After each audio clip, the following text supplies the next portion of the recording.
let's get started. First, I'm gonna just quickly get my crumbs ready. Typical box of graham crackers will come with 3 of these, so I just kind of use the back of my scissor to break them up a little bit on both sides, and we'll just cut the tops off like that. Open up your food processor and get them in there. So it calls for 2 cups of graham cracker crumbs, the recipe, and 2 of these packages is too few and 3 is just slightly over, so I usually just go ahead and do all 3 of them. Excuse me. There we go. And then just kind of keep a little tin with the extra. So what I like to do is pulse it maybe about 12 to 15 times.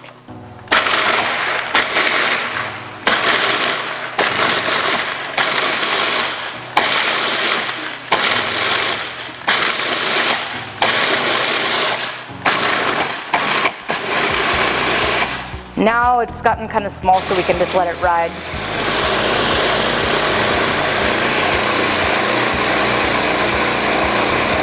We're looking for a pretty fine crumb, so let's just give it a check. I don't want a lot of large chunks or pieces left in there.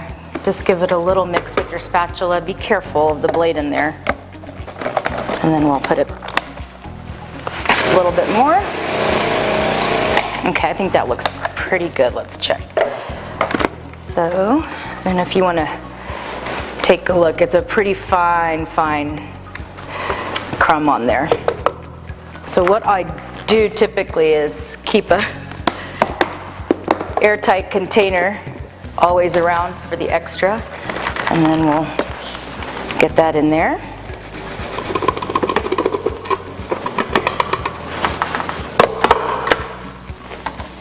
And that way you can always use the leftovers towards the next batch or something like that. What I've done is I've already pre-measured 2 cups of the very fine graham cracker crumbs in a medium to large size mixing bowl. We're going to get started with making the crust now.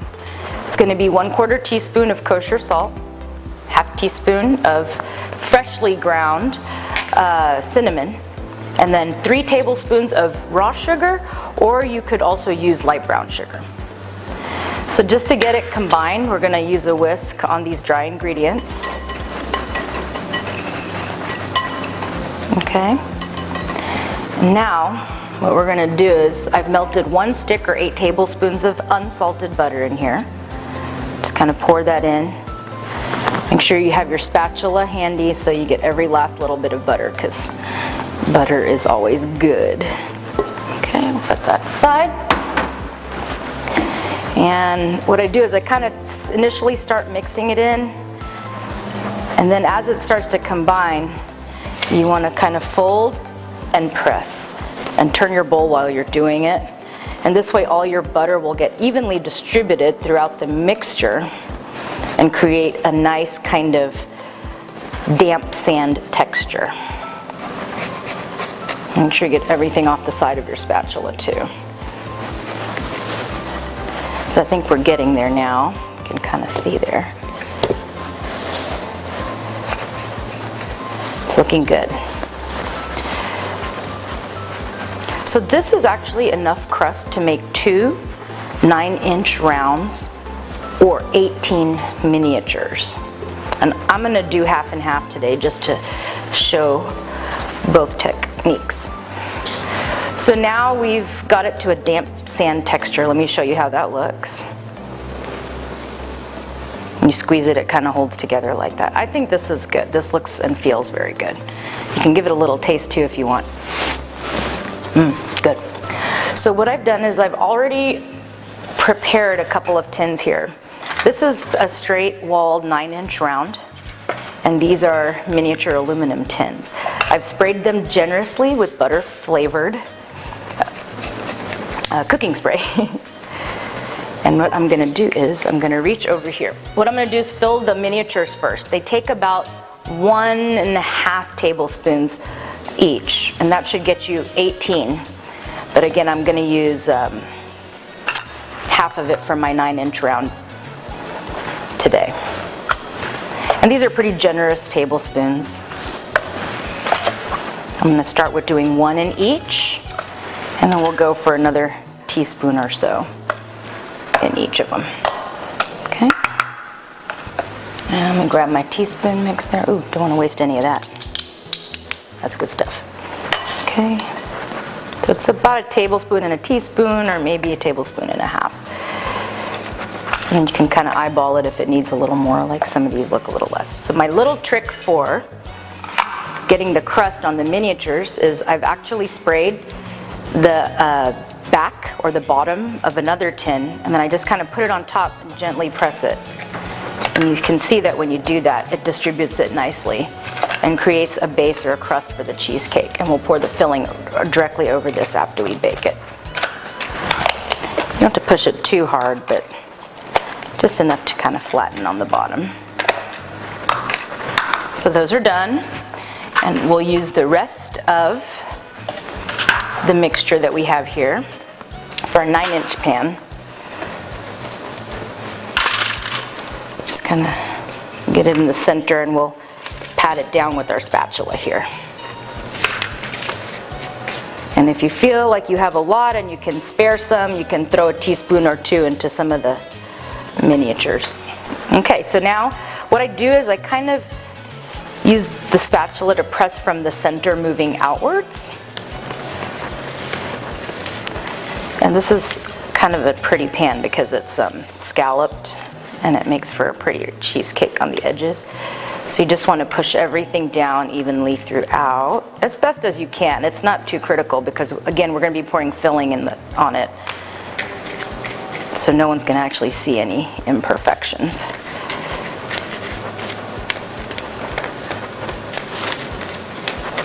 Okay, I think we're just about there. Looks good. What do you think?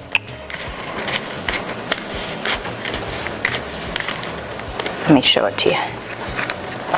So that's kind of how it'll look when you're done. So I'm going to put all of these on one baking sheet, and I've already got my oven preheated to 350. It's good if you can preheat it and let it be at 350 for, 15 minutes or even 30 minutes or so, because then you won't lose too much heat when you open the oven. All right, let's put them in. So I always set the timer for 8 minutes and kind of start to smell it. If you do start to smell it, then that means they're ready to come out. If you haven't started to smell it at 8 minutes, then give it another 1 or 2 minutes. All right, I just heard the timer go off. It's been about 8.5 minutes. Let's check on our crust. Kind of looks the same, just a little darker. But I can start to smell it, and it smells really good in here. So we're going to go ahead and take it out carefully. And then I would like to take it off of this and put it onto a cooling rack. And while these are cooling, we can start preparing our filling. Okay, so what I've set up here is my stand mixer with the paddle attachment. First, I'm going to put my cream cheese in. Now this cream cheese has reached room temperature. So what I've added are 24 ounces of cream cheese, which is about 3 standard bricks that you can buy in the store. That cream cheese has come to room temperature, which is pretty important when it comes to making this particular cheesecake. I have 1.5 cups of granulated sugar. Just going to kind of sprinkle that in carefully. I don't want to lose any of it. Okay. And what I'm going to do now is gently start this on low. Before I do that, I have to lift my bowl up.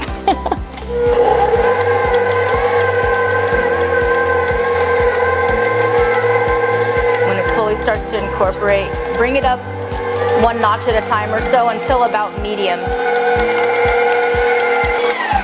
Okay, right now it's all incorporated, it's coming together nicely, so I'm going to take this opportunity to scrape down the sides of the bowl and make sure that any sugar on the sides that hasn't gotten incorporated has a chance to.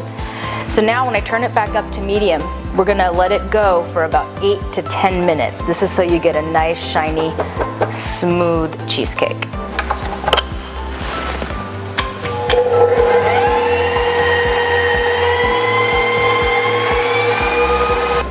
Okay, so now I've had the sugar and the cream cheese beating for about 8 minutes. It's really shiny and pretty.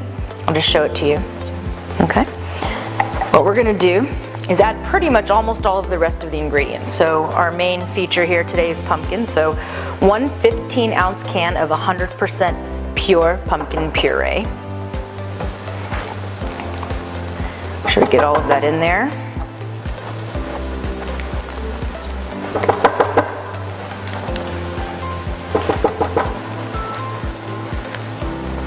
All right, I think that's pretty good. And then the next ingredient is 1/4 cup of full-fat sour cream. It does not work when you don't use the full fat, so I strongly recommend using the full-fat sour cream. Okay. This is going to be 2 tablespoons of all-purpose flour. This kind of helps hold it together and bind it. Okay, 1 teaspoon of vanilla extract, 1/4 teaspoon kosher salt. Now our spices, which is what makes it kind of pumpkin-y, along with the pumpkin puree, of course. 1/8 of a teaspoon of ground clove. Let's get all that in there. So 1/8 of a teaspoon of ground clove goes a long way. It's a pretty strong spice. I prefer all of these to be really freshly ground. The clove and 1/8 of a teaspoon of ground nutmeg, and then 1/2 teaspoon of freshly ground cinnamon. So now we got all of those in there. Kind of scoop down the sides, get them back up there, and start on low and then go back up to medium. At this point, you're really just trying to get it all combined. There we go. Looks pretty. Now it's started to combine. What I'm going to do is take my spatula and try and scrape down all these sides so we can get everything really evenly distributed. Can be a little messy sometimes, but that's okay. Back up.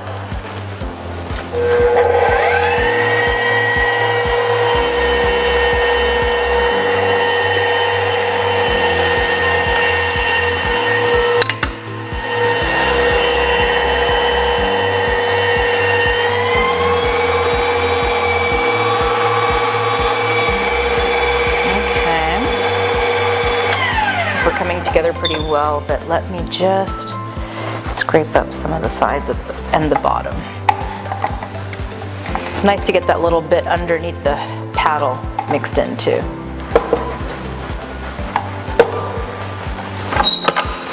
Okay.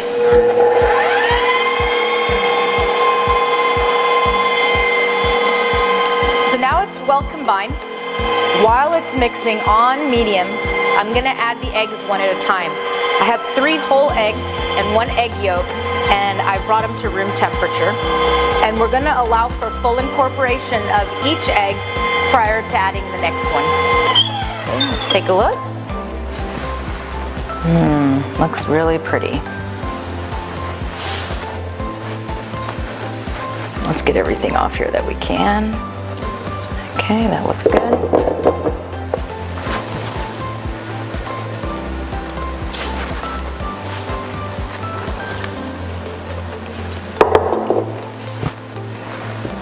Can kind of take a look at it.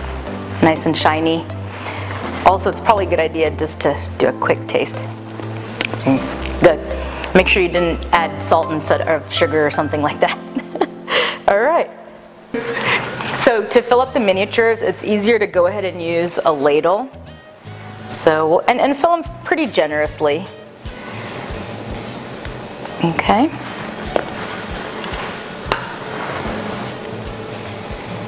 Looks good. You'll notice I got quite a bit of filling out of that recipe. It ends up being usually between 7 and 8 cups. So.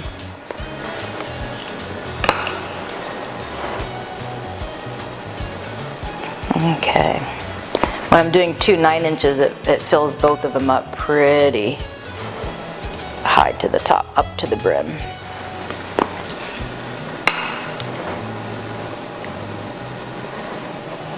Okay, so what we want to do with these now that we have filled them is a little tap tap. When you do that, you can kind of see the air bubbles come to the top and pop, and also just kind of smooths out the top. Makes it more even and pretty. Okay, these look really good. All right, so these guys are filled and tapped. Let's move them aside. And let's fill our 9-inch cake pan. If we have extra at the end of filling, we can kind of distribute it, fill it up a little bit more. All right, let's see if I'm going to be able to do this neatly. Okay. These are a little easier because you can just kind of pour it in. Okay, let's start with that and do a little tap tap.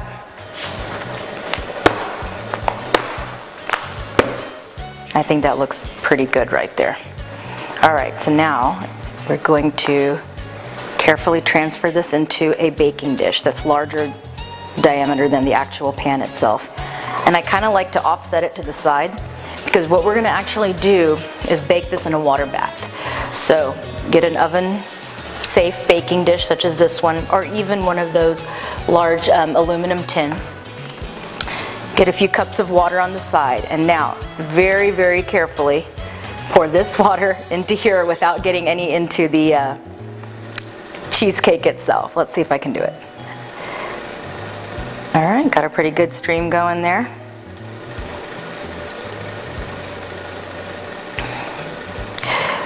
When we cook it in the water bath or bake it in the water bath, I feel like it just sort of protects the cheesecake, allows for even cooking, and prevents any charring or burning or hot spots.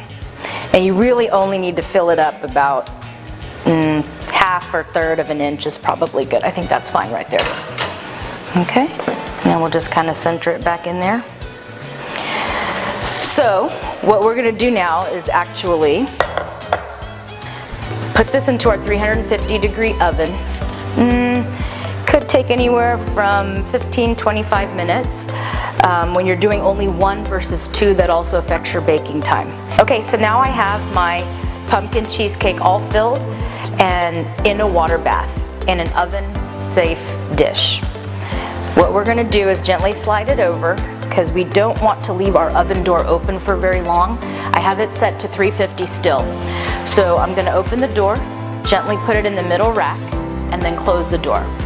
So what I'm going to do now is go ahead and set the timer for 15 minutes just to give it a quick look at that time. And then based on what we see, we can add 5 or 10 more minutes. What I'm looking for is for it to just very, very slightly start to bubble and sometimes even get a little bit of a puff on it. You know that you're done cooking at that time if you see it. Okay, let's give it 15 minutes. Okay, so this particular recipe can make 2 9-inch rounds, as I mentioned before. So if you're going to go ahead and bake 2 9-inch rounds, it'll take about 25 to 35 minutes in a 350-degree oven. Now ovens may vary, so just keep an eye on your cakes. For 18 miniatures, you're looking at about 15 to 25 minutes in that same 350-degree oven. The miniatures should also be cooked in a water bath, so just keep an eye on them. When they just gently start to bubble and even slightly puff, you're done. That's when we're going to turn the oven off. Okay, so we've had our 1 9-inch round cheesecake in the oven for 20-22 minutes. It's starting to bubble lightly and just puff up a little bit. It's really critical that we don't open the oven door because we don't want the temperature to change too quickly, too dramatically. So after making many, many cheesecakes, I've come up with this process of cooling it down. What we're going to do is we're going to go ahead and turn off the oven. Okay, so now I've got it on pause. We're going to leave it like that for about 5 minutes. Okay, so now we've turned off the oven and the carryover cooking has gone on for about 5 minutes. What I want to do is very delicately and gently open the oven and use my very special cork here from a bottle of champagne that my sister and her husband gifted us for my 40th birthday. And we're just going to wedge it in there and leave it slightly ajar for about 20 minutes. So let's see if we can get this done correctly. There you go, just like that. So now it's letting out the air slowly and it's temperature is coming down very gently. After 20 minutes, then we can go ahead and open the oven and place the cake onto our cooling rack. Okay, so after 20 minutes, I remove the cheesecake from the oven, and make sure you remove the cheesecake itself from the baking dish and place it on a cooling rack. On the cooling rack, let it cool absolutely completely, and then you can place it uncovered in the refrigerator. It needs about 4 to 6 hours to really set, but I always like to let it set overnight. Okay, so in the interest of showing how to serve a piece, I've already prepared a cheesecake and it's set overnight in the refrigerator. Let's have a look.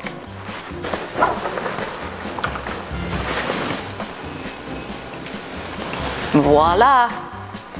It looks pretty good, I think.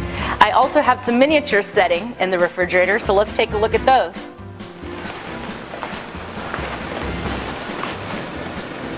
Here we go. So typically for serving a slice, I like to have a glass of hot water nearby and a knife. Just kind of dip it in there gently. Let me give serving a try.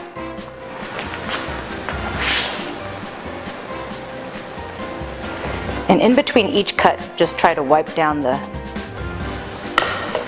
knife. Okay, there we go. Now we're all the way through. Okay, I'll wipe it down one more time. Just kind of keeps a nice clean cut.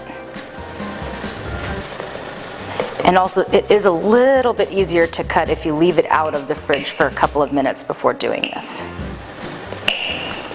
Okay, let's put that down. A little cake server here. All right, not too shabby, huh? This one has a pretty thick crust on it. I usually like to serve it with a dollop of whipped cream, which Manesh, my darling husband, has graciously whipped for me. Some people like it on top, some on the side, but I say on top. Nice healthy dollop. And then just a couple of shakes of homemade pumpkin pie spice. And there you go. Ready to eat. I like to serve it sometimes alongside fresh coffee or fresh Prosecco. Can't go wrong with that. Enjoy. Thanks for joining us.